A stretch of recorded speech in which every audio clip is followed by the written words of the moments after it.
Hello guys, good morning সবাইকে। ওটা অনেক ভোরে রাখি আমার তরফ থেকে গুড মর্নিং।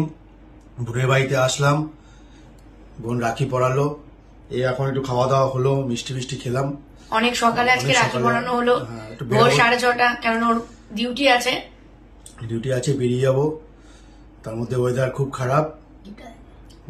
আজকে বিশেষ উপহার একটা বোন আমি দিলাম আমার দাদাকে। সবাই দেখুন, আমার বোন একটা গিফট দিল, পুজোয় খুব সুন্দর একটা জামা স্টিচ। ও বললো যে এটা পুজোর না, রাখি। পুজোর আবার বলে আরেকটা আমার স্পেশাল আছে। আচ্ছা ঠিক আছে, আমারটা ডিউ আছে, কারণ আমি আনতে পারিনি, ভুলে গেছে। তাও আমাকে সকালে 100 টাকা দিয়েছে, কিন্তু পরে আবার গিফটটা পাওনা আছে। পরে গিফটটা আসবো, দিয়ে যাবো। দেখুন গিফটটা কেমন হলো। গিফট, খুব সুন্দর একটা জামা পেলাম, এটা পরে আবার ডিউটি যাবো। খুব সুন্দর জামা, হালকা কালার, শার্ট আছে। এটা খুব ভালো। আপনাদের সবাই ভালো থাকবেন। হ্যাপি রক্ষাবন্ধন।